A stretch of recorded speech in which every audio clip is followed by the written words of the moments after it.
I'm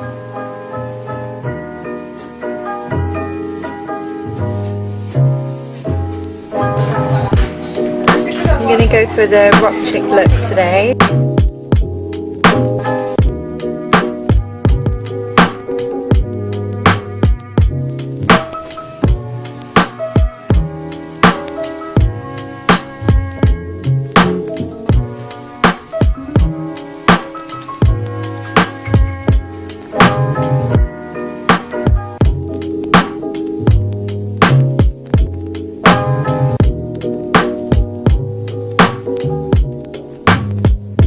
But to kick things off, I'm delighted to welcome two of Qatar's leading influencers to talk about how to turn your blog into a business, which is obviously a massive buzz topic at the moment.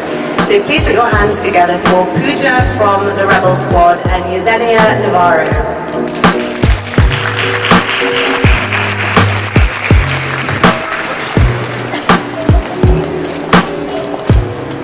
Both looking gorgeous as ever. So thanks so much for joining us today, girls. Very nice to have you here. I suppose just to start, we'll begin with you, Yesi. Can you tell us a little bit more about how you first started out in the world of blogging? I know it's slightly different with you, so if you can talk about your experience, that would be great.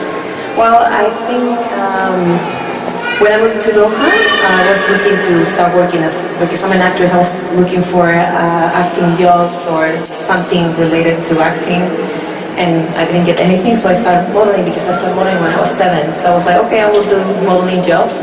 And then when I started doing Maje photo shoots and kaftans and jalabiyas and things for Arab Qatari designers, I just started posting my favorite picture in my Instagram.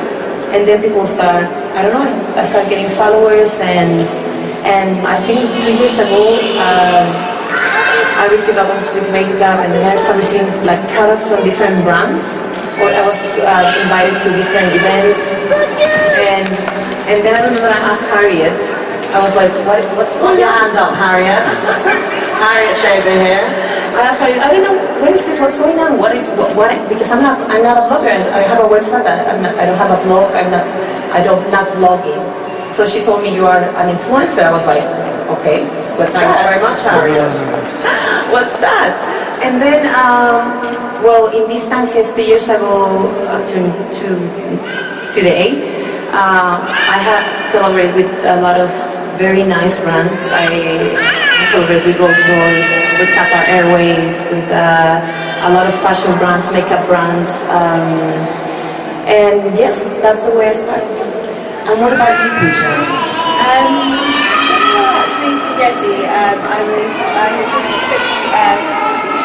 I used to work in Kuwait before, and I quit my job here to move here for my husband's job. So I was looking for a way to connect with people back home, and I always used to get compliments on my outfit, so I thought starting a blog is a great way to share what I'm wearing and still remain connected to the rest of the world. So that's kind of why I started. And because I was moving, it would give me an additional aspect of travel as well. So that's how I first started getting into blogging. And just to go back to something you raised there, Yesi, we were talking about blogging, you said, one day it was sort of like, I'm an influencer. For both of you, what is the difference? Because we hear these terms bandied around. So what do you think is the difference between blogging and influencing? We were talking about that the other day. Standard influence conversation. Yes. I think to become an influencer is a long process. I mean, you need to build followers. You need to start giving things to your followers, and then they will share your account. They will share your pictures. The brands are going to start looking at you, and then it's a process from 2,000 to 20,000 to I don't know how many followers. So it's a long process. And I think blogging is the moment you start a blog, you are a blogger. And then obviously you need to start building, I mean that's my perception, you need to start building your followers, creating content for brands. But anyways, there are many bloggers just doing like lifestyle blogging or travel blogs or food blogs, fashion blogs, and they are all different. Even for influencers, I think you have all these influencers that are, I don't know, plastic surgeons or politics or different kinds of influencers. And but for me, the difference between an influencer and blogger is just that the way you start, and also I think now for people that are posting pictures in Instagram and give a review, like a real review, I think they call them microbloggers, right? Yeah, that's what I was saying to Yezi. So, in my opinion, what I find with bloggers is that they're normally the more geeky version, where they would sit, create their blog, create their online. They're obsessed with creating content, and that's what I do as well. Whereas someone like Yezi would probably go to events, talk to people, etc., etc. Sometimes bloggers, they don't do the actual talking to people. So for me, the difference with bloggers and influencers is that influencers can actually present themselves in front of people and influence, whereas some bloggers tend to be, like me, more geeky and can stay indoors as well. So I think influencers have their own influence and can talk to many people and be a real impact on them, whereas bloggers are more, they can curate their content and plan it out. Just out of interest, how many people here have a blog or would consider themselves a blogger? Don't be shy. Don't be shy. Yeah, where's Victoria? What? You say that. That's interesting. So not so many, but everyone has a social media account. And I suppose in terms of the microblogging, the argument is that, well, if you've got the Instagram account, you're sort of classed as a micro-blogger, but if you don't see yourself as a blogger, how does that really function? I said that to Yezi actually, because I feel like she gives a lot of context to her images on Instagram. She gives a story. Her followers are very aware of what's going on in her life at various stages, and actually if you think or compare that to what I do, all I do is put that on my blog instead of on my Instagram picture. So I feel like what Izzy does is actually microblogging. And there are the line is quite thin, I think, between them, especially in Doha. People do tend to fall into both categories, I think. And I think also in blogging, you are, when you have a blog, you have to be specific in what you are blogging. And you can be a fashion blogger, because if you are putting everything in your blog, like food, fashion, this, people are going to be confused, I think. I don't know if that's right. And in Instagram also you will see a lot of Instagrams that are only fashion or only food or only this. I have everything. I always say that my Instagram is like a salad. I put everything, like if I go to a restaurant and I like the food, or if I go to a fashion event, or if I have a picture with my children, or it's a mix. But there are so many people that is just fashion, or food, or different things. Quite specific issues. And then you touched on earlier some of the brands you've worked with, but in terms of that initial start and where you have ended up, what have been your sort of top collaborations or projects that you've worked on, or perhaps career highlights to date? Pooja, let's start with you. Well, one of the things that I would say most recently I did was go to London Fashion Week, and of course worked with Grazia on that as well, so I was really excited about that. But I find that throughout my journey, I used to be the one going out to brands and asking them to work with them or to collaborate with them at the start of my blogging career, should I say. And now brands are actually approaching me, and this is 2 years on, so almost 2 years, should I say. So it has been quite a journey, but it's taken some time to get there. And as you said, I found my niche and then I stuck to it, and then it kind of progressed on that. But the more fashion experiences I can get, brilliant. But I do get invited to food, events, etc., etc. It's not my thing, and I don't know how much justice I can really do to certain brands who do constantly invite me to these things. But as I said, some of the highlights I've had was London Fashion Week, of course, working with Reserved, actually went to London this year as well. and also various photo shoots. There are so many talented people in Doha, so you know, the companies and the brands are just a bonus. And what about you, Lizzie? You mentioned obviously Qatar Airways and Rolls-Royce. Are there any others that stand out for you as real highlights? I know you've done a lot. I know many of you will recognise Yeti, even if you don't know her, because she's a prolific model, so her face has been everywhere. Billboards, also Rihanna, has been everywhere, so you know, we're very lucky to have her here this evening. Well, when I just moved to Doha, I think I was in all the magazines, so I had a lot of covers in different magazines in Doha. It was like my first, I mean, I feel proud of that start. For me, I think going for the first flight to Dublin with Qatar Airways was amazing, and with my best friend Nuha. It was one of the best experiences ever. Then I was invited to Seychelles, also to a place where it was a hotel, and I had the chance to invite 3 friends. Then Rolls-Royce, that I went 2 times to Dubai with Rolls-Royce. Well, the first time I was with bloggers from different countries of the GCC. Also to Splash, I went to the private fashion show in Dubai, and I met Katrina Kaif, an Indian actress. And in Qatar, I mean, I worked for Sephora, for Kosher Arabia, for Juicy Couture, for I think Salz, for a lot of many brands. And even with my kids, I had the chance also to photoshoot with my children for another brands.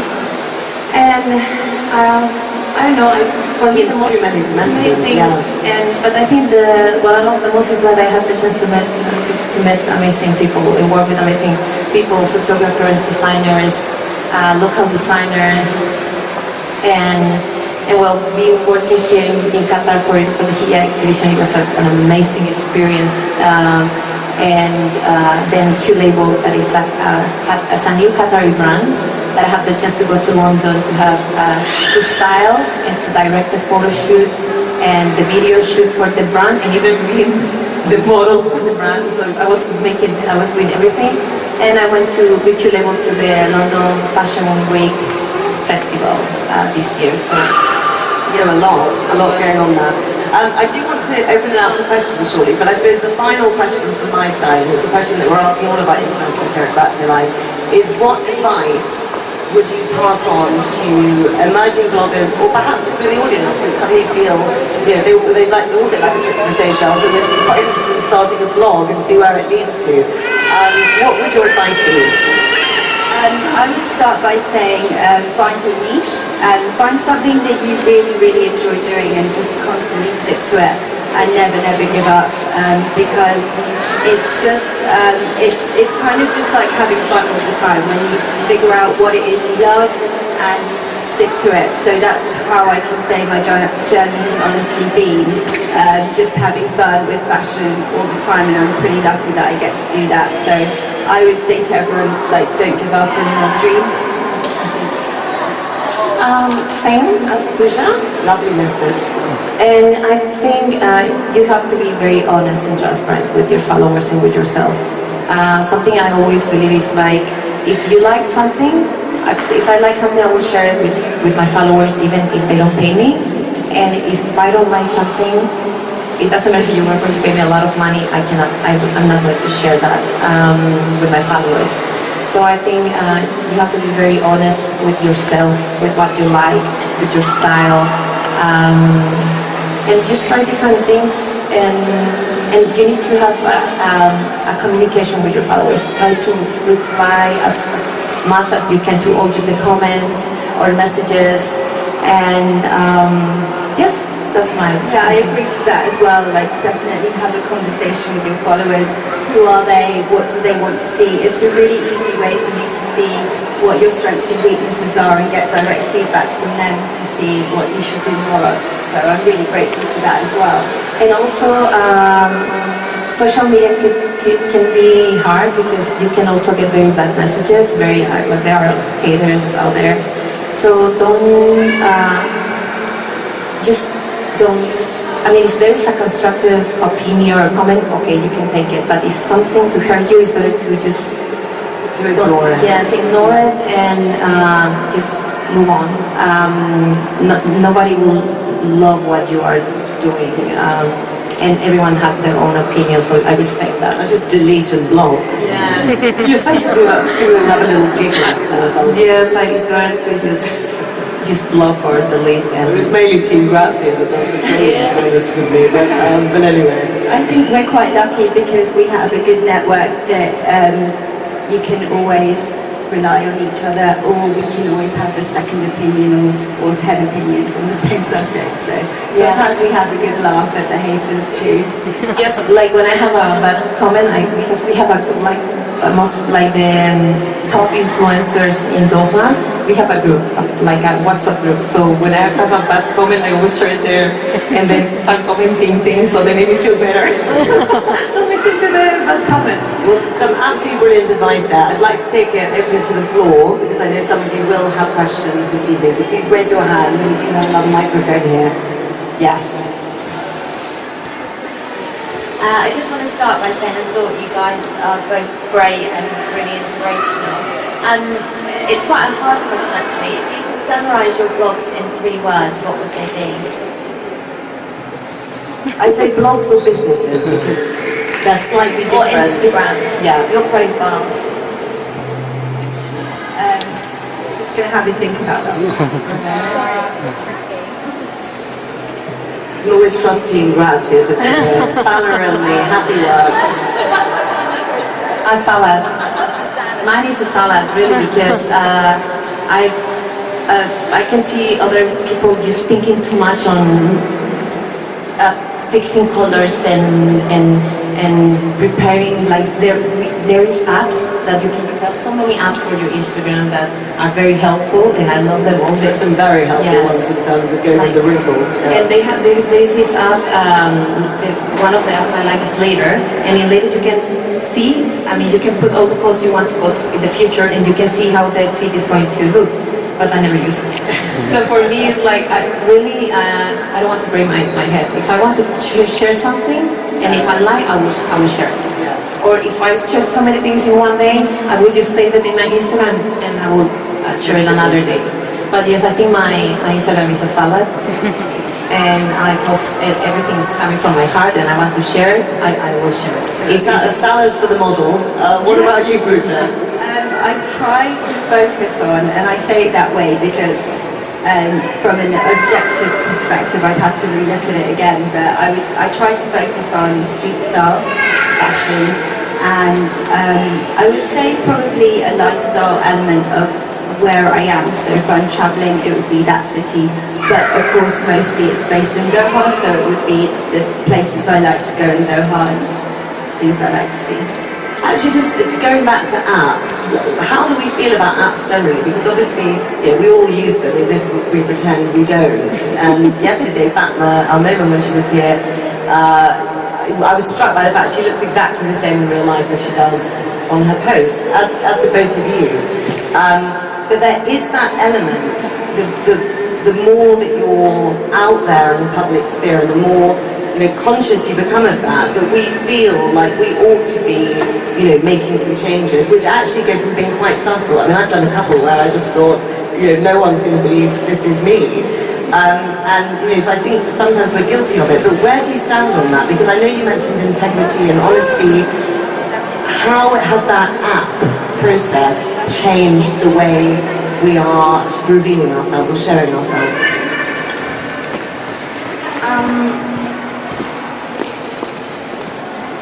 Sometimes when I have a picture that I like the background and everything, and my face is not good, I use apps like, for example, to remove the dark circles, or if my face is too shiny, I use them too. Or for example, even if I have a picture and the picture that was taken from top, I know how I like to do my pictures. I use an app to make the picture longer or fix the angle of the picture. I do use apps also to change, the color of the grass if it's looking. I think apps are helpful. They are helpful for for if you want to create good content. Even for example, there are Instagrams are when you open the Instagram, everything looks pink or blue, but if you open the picture, they have all the colors. They use a filter to make the picture look a little bit pink, because that's the thing of the Instagram. I think yes, you have to be honest. I mean, I'm not going to say that I never use apps to make me look skinnier. I have done that. I really you can tell when someone changed that, because I know how to use those apps all the time. I'm lying. No. I think people can tell when you do that, because you can see a person looking super super long legs or very skinny, and then you will see the wall is melting to the side. I mean, I hate the melting wall. or the CDs. Yeah. I don't know. There are Distorted images. Yes. What about you, Grazia? Yeah, I mean, I've done eye concealing and like cropping of pictures, making sure the color variation is good. I think lucky for me, I don't do things like selfies or direct shots of my face. I think I'd be probably more self-conscious if I did that all the time. So, I mean, photography is amazing these days. So, cameras can capture some amazing shots without even having to edit a lot. So I've just invested in a new camera, for instance. So honestly, with that and the app, you can get editorial images just like that. So I'm really impressed with the new apps that come out. I think I've got several that I use all the time, all for different bits and pieces. So yeah, there are some that I'd love to recommend to other people too. Perfect. Yeah. Any other questions? I have a question. How did you guys feel when you were invited to the Grazia talk? I was very excited. Yeah, I was excited, but I also wanted to make sure I gave relevant context to the subject as well, because I had to think about what I do and how I can talk about it, because it's not often that you get to do an all-encompassing talk about your journey, I guess. So I'm really happy as well to have been on board, especially with Yesi. Yes. And it is, I mean, it's interesting actually, because in terms of blogging in Doha, this is a significant period. A lot has changed. We've seen, new bloggers emerge. We've seen people encompass more in their blogs or develop a niche. How do you see those changes as manifesting themselves in Doha? What changes have you noticed in terms of the blogging scene? Because I was working with magazines before, like when I just moved to Doha, like almost 7 years ago, everything was for magazines. Like if you want to promote your brand, you go to a magazine, you have a photo shoot with a model, and then you promote in a magazine. Now, I think brands are pushing a lot of magazines, but they are not looking for models. They're looking for influencers or for bloggers. Why? Because the people they know the person.